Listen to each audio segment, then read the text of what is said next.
Am I wrong? Not necessarily, but I think it's worth remembering that the status of forces agreement, the timeline for withdrawal, was originally signed under Bush at the assistance of the Iraqis. So the error on the part of the Obama administration was that they so didn't want to get back involved in Iraq that after the withdrawal, when the Iraqis said, look, we need you to sell us certain weapons that there's not a disaster. We want drone strikes. We need aerial support still. And we're okay with that. We're not asking for much. The Obama administration did not grant those requests. We're not talking about American boots on the ground. We're not talking about putting American lives at risk. They were asking for reasonable support, and we did not provide that, and they've been requesting that for about since last summer, I believe. Yeah.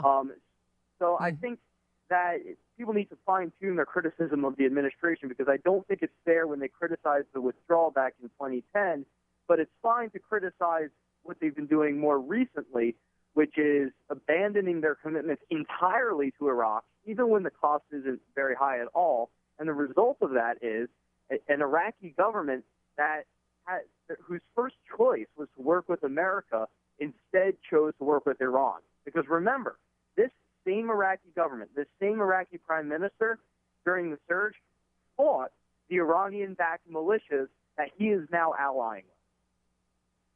And I would say also, and I appreciate the clarification there, just highlighting the fact that how this came about was also the devolving situation in Syria, where we had opportunities to identify people that would work with us, and you were a part of that, Ryan. And writing, and one of the few journalists out there who are bringing us, hey, wait a second, there are some folks we can work with. And that window kept closing. They never identified it. They never fully got around it. This president hasn't communicated our goals. He hasn't communicated a game plan. He doesn't even understand that we're at war. Wars don't end. They're either won or lost. They're at war with us. And this is a huge problem. He created that vacuum. That was filled by belligerents with the guns and the ideology. He did that. That was his choice. And that began pretty much when he took office and put forth the agenda outright of what he was going to do. Even in his planning for Afghanistan, you know this. He requested, he didn't even fulfill the request to the 10,000 troops below the last line.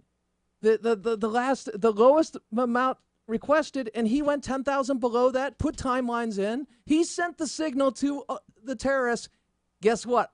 I am not interested in fighting you, and I am interested in pulling ground forces out. I will not follow through. I am the anti-Bush. Your thoughts? Yeah, I agree with that. I think that there's been artificial timelines and very terrible signals of weakness that were sent. Look, even if you want to pull out all of our forces, there's a way to do it in a way that's more honorable than just picking a timeline that feels right and saying, let's go with that.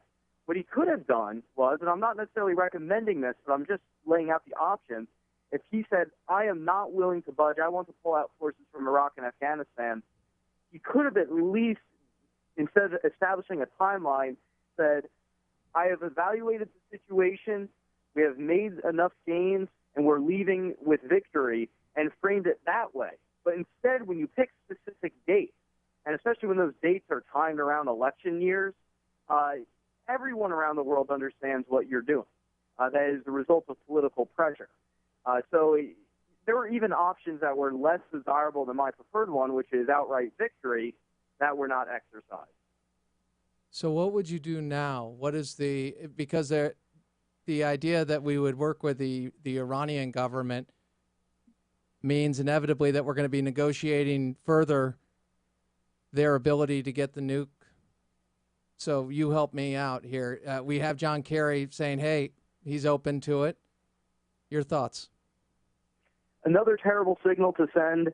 I don't mind having a line of communication with the Iranians because considering we do have a shared enemy in ISIS in Iraq, if the Iranians want to send us intelligence about where a specific ISIS leader is so that we kill him with a drone strike, okay, I'm willing to go along with that. What I'm not willing to go along with is the idea of an alliance with the Iranians where we essentially jointly battle our common enemy inside of Iraq and say, we're cool with you dominating southern Iraq. Because what's going to happen is that the Iranian way of dominating and intervening is they build militias. They build miniature Hezbollahs.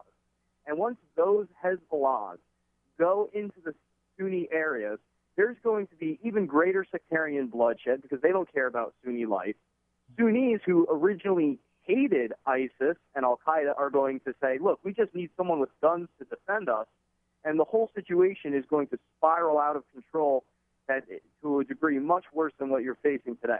So I would say to the Iraqis, I'm sorry I didn't give you the support that you've been asking for, but we will give you everything that you want in terms of aerial support, drone strikes, selling you arms, but we expect you to kick out the Iranian terrorists that are in your territory.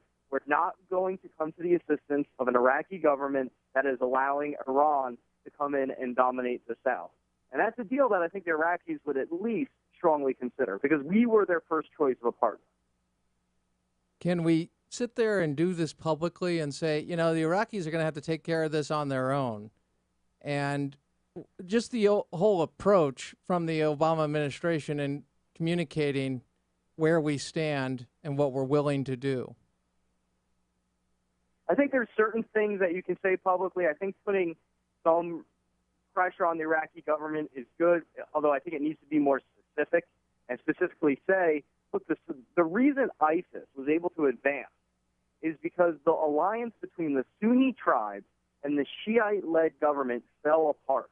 That was one of the big successes of the surge, was when Sunnis and Shiites are previously at odds came together and said, we are going to beat back the Iranian-backed militias, we're going to beat back al-Qaeda, and as that relationship deteriorated, that created a vacuum that ISIS could exploit. So we had to force the Iraqi government to do what they can to resurrect that relationship, and luckily that's already happening. The major Sunni tribal chief that was responsible for helping us turn around Iraq has openly said in the past couple of days, look, I'm willing to work again with the Iraqi government, and I'm willing to work with the Americans. But we need American airstrikes. And he made a quote that I'm surprised the news media isn't covering, where he said, look, the reason this is happening is because President Obama withdrew his forces and then abandoned his commitment. He wasn't criticizing the withdrawal of combat forces, but he was criticizing the fact that we just took our hands off the situation entirely and weren't even willing to provide limited support that was requested. That is a very interesting highlight because what you've done is you said, look, the securing the status of forces agreement could have gone either way. Maliki didn't want it. The Obama administration didn't want it. But after the fact of the resources that were being asked for and requested and the follow-up, that's where the administration fell short. It's very interesting. You make me think. You teach me. I appreciate it. Keep up the great work. Thank you. Thank you, Crane. Take care, buddy. That is Ryan Mauro. He is of the Clarion Project's National Security Analyst for the Clarion Project, clarionproject.org. And on the flip side, now we're going to come back to that top of the hour little history lesson. I totally understand the frustration, but when you don't have a president who's speaking to the American people, I thought Bush should have done it once a week. If we have troops in harm's way, if it involves national security and we're at war, you speak to a 3-hour press conference once a week. So it's not a partisan thing. It's just the facts. Crane Durham's Nothing But Truth. Mark Krikorian, Center for Immigration Studies, next. AFR Talk.